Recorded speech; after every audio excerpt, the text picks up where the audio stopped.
Hi, I'm JAMm, and I've recently started watching paint dry. It's my latest hobby. I just wish there was a way to really improve my time while spectating such an intense event. Oh, yeah, Battle Royale games. Easily the only genre of paint drying that is playable took the world by storm. Games like PlayerUnknown's Battleground, Fortnite, and Tetris 99 had a chokehold on the gaming industry for a while. Every dev team and their dog was making a Battle Royale game, which quickly oversaturated the newly curated market. While I tried out games like Apex Legends, Fall Guys, and Warzone, the main game that had my interest was Fortnite. Because, well, I mean, you're looking at this gameplay too. You get it. But the insert franchise and arbitrary number games have always been so interesting to me. This was Nintendo's attempt at making Battle Royale for the Switch. And well, it's very Nintendo. The 99 series. One of the more interesting takes on Battle Royale is still alive and well as of when this video goes up. We have seen a total of 3 99 games and 1 35 game in this franchise. All made by the same team until it wasn't. The premise for these games are pretty simple. Take something old and turn it into a death match against as many people as possible. Personally, I can't wait for Fax Machine 99. Now that is going to be something to look out for. The first one to come out was Tetris 99, which was announced during a direct in February of 2019. And speaking truthfully, it's pretty good. It gives the iconic game of Tetris a fast-paced and highly competitive edge, as every mistake will end up becoming the ticket to your demise. Kind of like the original, the best way to describe this game is imagine playing Tetris, but instead of your computer being set to the highest difficulty, the Grandmaster of Tetris personally decides what blocks you're getting, and none of them will help you, while they laugh at you for messing everything up, and as a punishment, they will send a row to you, moving your stuff up, and then spit on you when you fail. That's Tetris 99. In terms of what version of Tetris we're playing, it's more like the modern versions of Tetris. That's right, this isn't your granddad's Tetris. This one has shapes. But you can see the outline of where your blocks are going to go, as well as being able to hold on to your blocks. But because this is a 99 game, you get some wacky options too. After you clear a row, you will then send a row to another player, and vice versa. But you can choose to send it to either a random player, a player with a badge, people with KOs, or attackers who are currently targeting you. This creates that competitive edge that I was talking about. This game is genuinely quite fun, until you lose over and over and over and over and over and over and over again, with each loss hitting like a fish. Ow. In terms of games that are free and easy to play, Tetris 99 is easily up there for me. But move aside T-Block, because a new block is in town. Question mark? Mario 35 was the next game to come out in the 99 genre. This is like some original Xbox to Xbox 360 levels of naming scheme.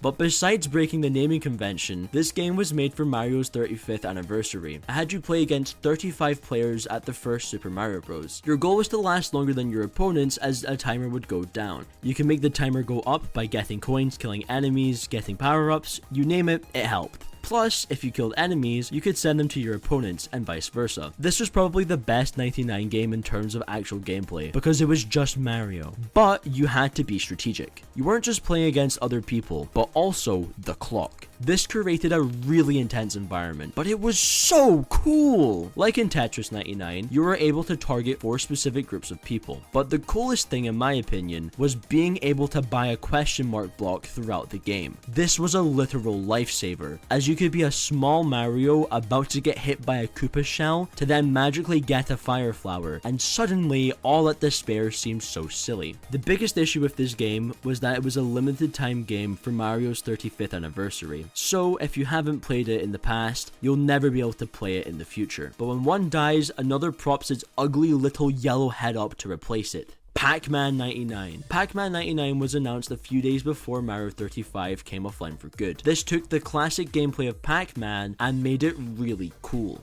There were 2 types of 4 options in this game: targeting and Pac-Man benefits. The benefits would make Pac-Man faster, stronger, and the 2 other ones that were irrelevant. Yeah, I mean, I think this game was alright, but Pac-Man 99 just got boring early on for me. It wasn't as engaging as Mario 35 or interesting as Tetris 99, but I did like making big ghost chains, eating them, and then seeing red Pac-Man flood my opponent's board. That is what you would send your opponents in this one, by the way. Either red Pac-Men or white ones. The white ones would slow you down, and the red ones acted as a ghost, but they were faster and smarter than the ghosts. There were some neat ideas in this game for sure, but it just never had that long-term appeal like Tetris has. Although I will say, this is the most arcade-like 99 game we have ever had. Which, I mean, I would hope so. It is Pac-Man. Pac-Man 99 shut down in September 2023, and the world was a worse place because of it. Or was it? You see, in the September 2023 Nintendo Direct, Nintendo did something that no one thought was possible. Make an F-Zero game. F-Zero 99, probably the coolest 99 game I have played, takes the F-Zero franchise back to its 2D roots, with some modern twists. Instead of being like the other 99 games, this game was about surviving the largest death race known to man, where being first means being the best at racing, using your boost tactically, and getting those funny yellow balls to get on the instant win highway. The best way to describe this game is imagine Mario Kart, but you have a boost meter, which is also your health bar, and to win, you need to drive the best race of your goddamn life while crashing into the competition to remove them from the race. This game is really fun and extremely chaotic. Plus it has a map that's like Baby Park. So this is probably my game of the year. This fast-paced and high-octane racing game represents a lot more than it seems, as historically the F-Zero franchise has been forgotten about by Nintendo due to the fact that Mario Kart is a game that exists. But seeing this classic franchise return in the way it did makes so much sense, considering that this was always meant to be a